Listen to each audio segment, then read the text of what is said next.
ವೀಕ್ಷಕರೇ, ಕೃಷಿ ಋಷಿ ವಿಶೇಷ ಕಾರ್ಯಕ್ರಮಕ್ಕೆ ಸ್ವಾಗತ. ನಾನು ಪಲ್ಲವಿ ಭಟ್. ಋಗ್ವೇದದಷ್ಟೇ ಹಳೆಯದ್ದು ನಮ್ಮ ಭಾರತೀಯ ಕೃಷಿ. ರೈತನಿಲ್ಲದೆ ಅನ್ನವಿಲ್ಲ. ಹಾಗಾಗಿ ಅನ್ನ ನೀಡುವ ಅನ್ನದಾತನಿಗೆ ಕೋಟಿ ನಮನವನ್ನ ಸಲ್ಲಿಸ್ತಾ ಇವತ್ತಿನ ಕಾರ್ಯಕ್ರಮದಲ್ಲಿ ಗುಲಾಬಿ ಬೆಳೆಯನ್ನ ಹೇಗೆ ಬೆಳಿಬೇಕು, ಯಾವ ಹವಾಮಾನದಲ್ಲಿ ಬೆಳೆಬೇಕು, ಮಣ್ಣು ಯಾವ ರೀತಿಯಾಗಿರಬೇಕು, ಇವೆಲ್ಲದರ ಬಗ್ಗೆ ಉಪಯುಕ್ತ ಮಾಹಿತಿಯನ್ನು ಕೊಡೋದಕ್ಕೆ ಕೃಷಿ ತಜ್ಞರಾಗಿರುವ ವಿನೋದ್ ಕುಮಾರ್ ಅವರು ನಮ್ಮ ಜೊತೆಗಿದ್ದಾರೆ. ಬನ್ನಿ ಅವನ ಕಾರ್ಯಕ್ರಮಕ್ಕೆ ಸ್ವಾಗತ ಮಾಡೋಣ. ಸರ್, ಕಾರ್ಯಕ್ರಮಕ್ಕೆ ಸ್ವಾಗತ. ನಮಸ್ಕಾರ. ಕರ್ನಾಟಕದ ರೈತ ಬಂಧುಗಳಿಗೆ ಮತ್ತು ಅಶ್ವಯೋಗ ಚಾನಲ್ನ ಪ್ರಿಯ ವೀಕ್ಷಕರಿಗೆ ನನ್ನ ನಮಸ್ಕಾರಗಳು. ಈ ಕಾರ್ಯಕ್ರಮಕ್ಕೆ ನನ್ನ ಆತ್ಮೀಯವಾಗಿ ಆಹ್ವಾನಿಸಿದ್ದಕ್ಕೆ ನಾನು ತುಂಬ ಹೃದಯದ ಆಭಾರಿಯಾಗಿದ್ದೇನೆ. ಸರ್, ಪ್ರಮುಖವಾಗಿ ಈಗ ಗುಲಾಬಿ ಬೆಳೆ, ಸಾಕಷ್ಟು ರೈತರು ಗುಲಾಬಿ ಬೆಳೆಯನ್ನು ಬೆಳೆಯೋದಕ್ಕೆ ಒಂದು ಆಸಕ್ತಿಯನ್ನು ಹೊಂದಿರ್ತಾರೆ. ಈ ಗುಲಾಬಿ ಬೆಳೆಯನ್ನು ಬೆಳೆಯೋದಕ್ಕೆ ಯಾವೆಲ್ಲ ಅಂಶಗಳನ್ನು ಉಪಯೋಗಿಸಬೇಕು ಅಂತ? ಗುಲಾಬಿ ಬೆಳೆ ರೈತರಿಗೆ ವರದಾನವೇ ಸರಿ. ಗುಲಾಬಿ ಬೆಳೆಯನ್ನು ಪ್ರತಿಯೊಬ್ಬ ಸಣ್ಣ ರೈತ ಸಹ ಬೆಳಿಬೋದು. ಅವನು ಆರ್ಥಿಕವಾಗಿ ಸದೃಢವಾಗೋದಕ್ಕೆ ಗುಲಾಬಿ ಬೆಳೆ ಒಂದು ಉತ್ತಮವಾದ ಬೆಳೆ ಅಂತಲೇ ಹೇಳ್ಬೋದು. ಈ ಗುಲಾಬಿ ಬೆಳೆಯನ್ನು ಯಾವ ತಿಂಗಳಲ್ಲಿ ನಾಟಿ ಮಾಡಿದರೆ ಉತ್ತಮ ಅಂತ ಹೇಳ್ತಾರೆ? ಇದು ಸಾಧಾರಣವಾಗಿ ನಿಮಗೆ ಜನವರಿಯಿಂದ ಮೇಲ್ಪಟ್ಟು ಹೆಚ್ಚು ಬಿಸಿಲಿದ್ದ ಕಾಲದಲ್ಲಿ ಯಾರು ನಾಟಿ ಮಾಡೋದು. June July is the best. June July ನಮಗೆ ಬೆಸ್ಟ್ ಅಂತ ನಾವು ಹೇಳ್ತೀವಿ. ಜೂನ್ ಜುಲೈ ಸಾಧಾರಣವಾಗಿ ಗುಲಾಬಿ ಬೆಳೆಗೆ ಸೂಕ್ತ. ಅಂದರೆ ಪ್ರಮುಖವಾಗಿ ಯಾವೆಲ್ಲ ಅಂಶಗಳನ್ನು ಅವರು ಮೈಗೂಡಿಸ್ಕೋಬೇಕು? ಗುಲಾಬಿಯನ್ನು ಹೇಗೆ ಬೆಳೆಯುವಂಥದ್ದು, ಏನೇನು ಅಂಶಗಳು ಬೇಕು ಅಂತ? ಗುಲಾಬಿ ಬೆಳೆ ನೀವು ಭೂಮಿ ಸಿದ್ಧತೆ ಇಂಪಾರ್ಟೆಂಟ್. ಭೂಮಿ ಸಿದ್ಧತೆ, ಭೂಮಿಗೆ ಆಳವಾದ ಉಳುಮೆ ಆಗಿರಬೇಕು, ಮಾಗಿ ಉಳುಮೆ ಆಗಿರಬೇಕು, ನಿಮಗೆ ಬೇಸಿಗೆ ಪೂರ ಒಣಗಿರಬೇಕು ಭೂಮಿ. ನಂತರ ನೀವು ಸಾಲಿಂದ ಸಾಲಿಗೆ ಅಂತರಗಳನ್ನ ಇಡೋಂಥದ್ದು, ಮತ್ತು ಉತ್ತಮ ಗ್ರಾಫ್ಟೆಡ್ ಸಸಿಗಳನ್ನ ತರಬೇಕು. ಅಂಥ ಸಸಿಗಳನ್ನ ಆಯ್ಕೆ ಮಾಡಿಕೊಂಡೆ ನೀವು ಆಗಬೇಕು. ಇದೊಂದು ಮುನ್ನೆಚ್ಚರಿಕೆ ಕ್ರಮ ಪಡಿಬೇಕಾಗುತ್ತೆ. ಹಾಗೆಯೇ ಈಗ ಯಾವ ಬಣ್ಣದ ಗುಲಾಬಿಗೆ ಇಲ್ಲಿ ಹೆಚ್ಚು ಬೇಡಿಕೆ ಇರುತ್ತೆ ಸರ್? ಕೆಂಪು ಜಾಸ್ತಿ ಕಂಡು ಬರುತ್ತೆ, ಬೇರೆ ಕಲರ್ಸನ್ನು ನಾವು ನೋಡಿರ್ತೀವಿ, ಆದರೆ ಜಾಸ್ತಿ ಕೆಂಪು ಬೆಳೆಯೇ ಜಾಸ್ತಿ ಕಂಡು ಬಂದಿರುವಂಥದ್ದು.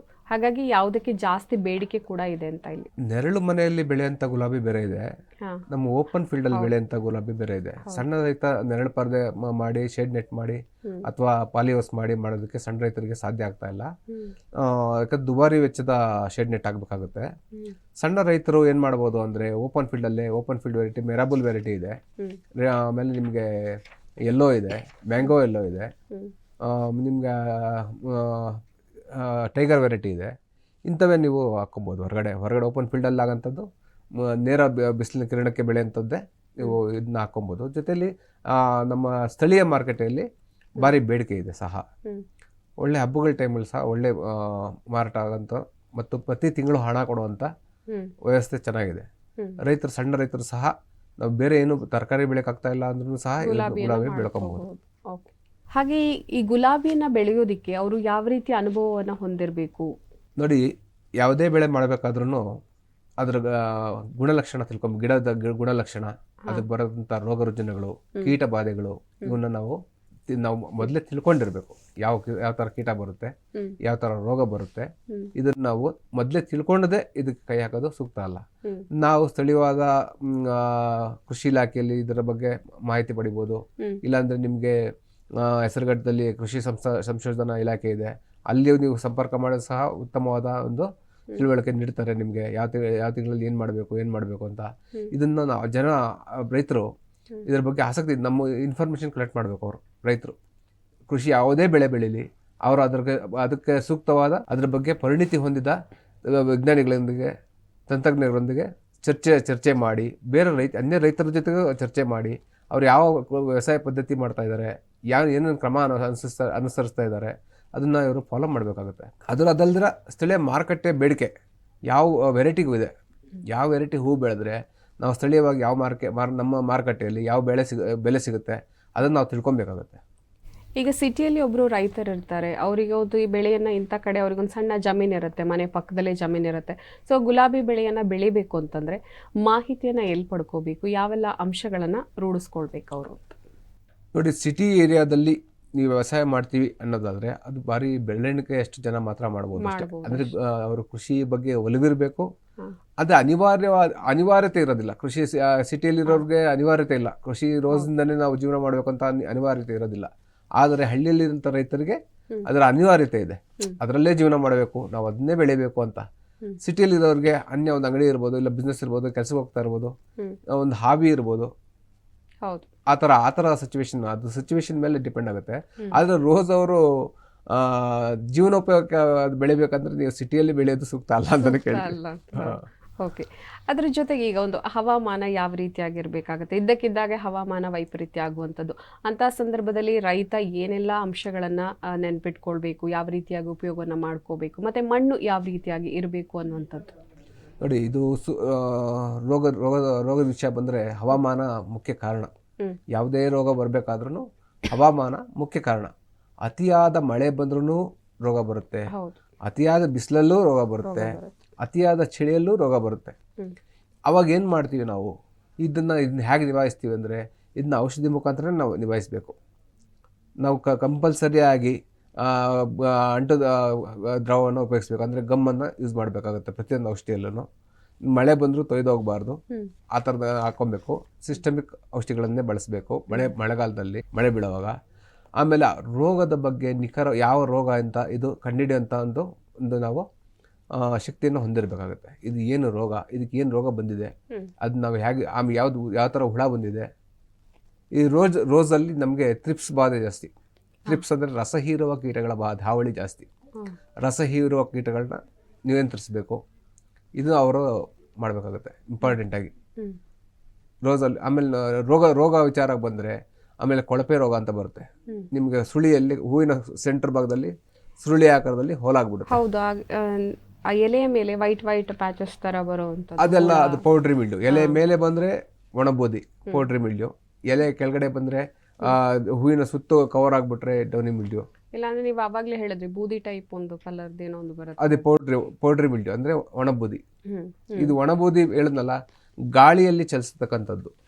20 ಕಿಲೋಮೀಟರ್ ದೂರದಲ್ಲಿ ಎಲ್ಲೋ ಒಂದು ತೋಟ ಇದ್ದಂದ್ರೆ ಅಲ್ಲಿಂದ ಸ್ಪೋರ್ಟ್ಸ್ ಗಾಳಿಯಲ್ಲಿ ಚಲಿಸಿ ಇಲ್ಲಿರೋಂಥ ಗಿಡಕ್ಕೆ ಅಂಟುವಂಥ ಸಾಧ್ಯ ಆಗುತ್ತೆ. ಗಾಳಿ ಮುಖಾಂತರನೇ ಬರುತ್ತೆ ಅದು ಸ್ಪೋರ್ಟ್ಸು.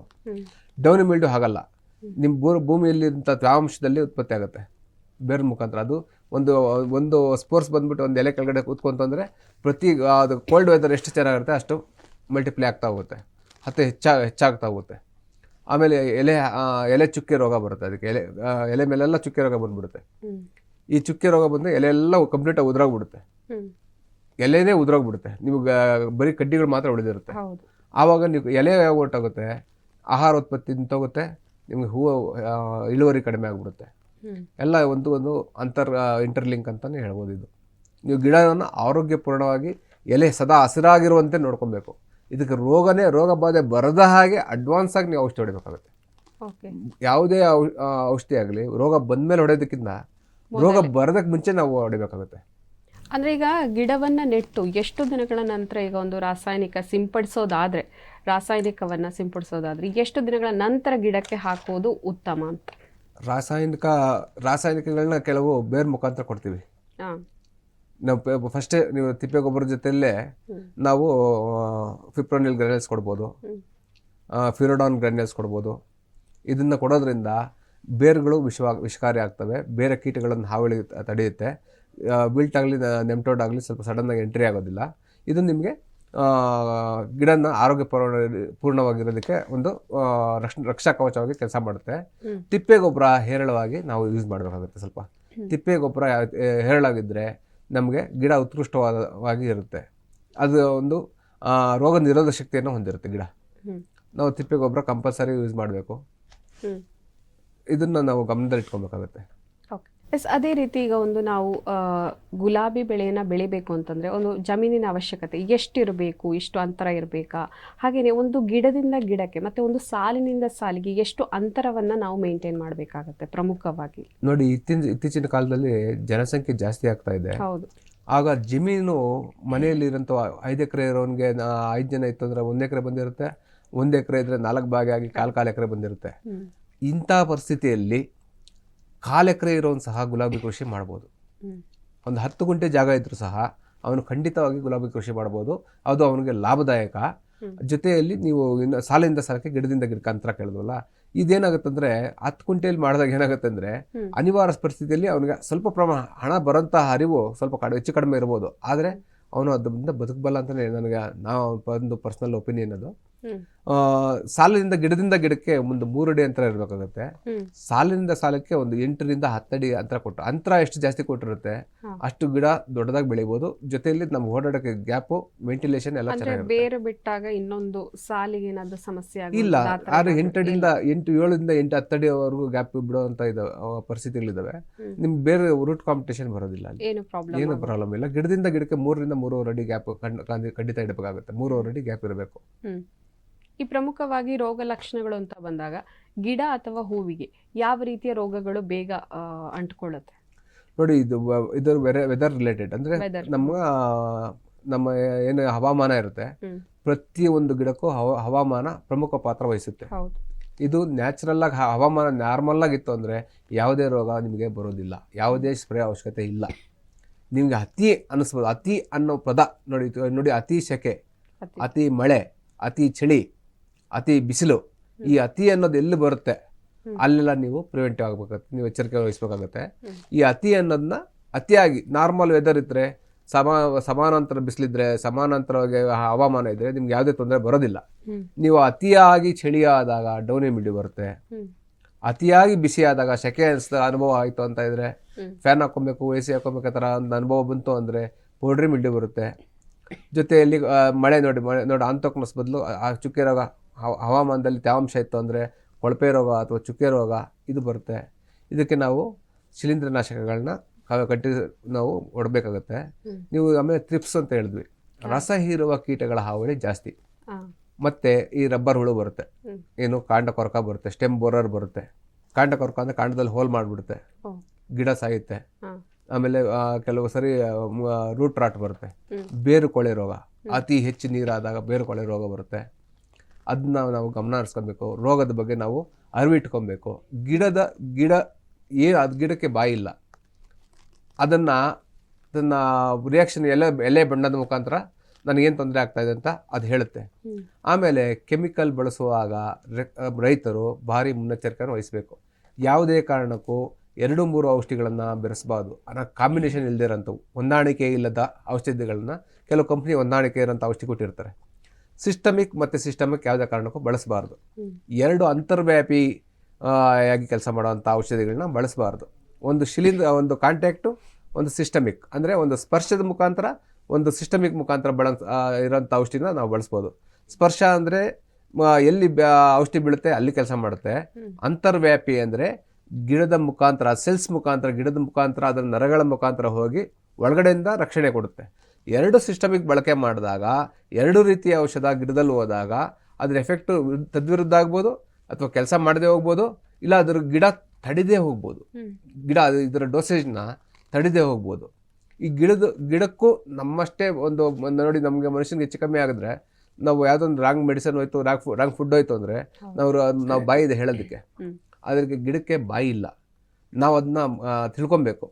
ಗಿಡಕ್ಕೆ ಏನು ಬೆಸ್ಟು, ನಾವು ಅದರ ಆರೋಗ್ಯಕ್ಕೆ ಎಷ್ಟು ಲಿಮಿಟ್ ಆಗಿ ಔಷಧಿ ಕೊಡ್ತೀವಿ, ಅದರ ಬಗ್ಗೆ ನಾವು ಖಂಡಿತ ರೈತರು ತಿಳ್ಕೊಬೇಕಾಗಿದೆ.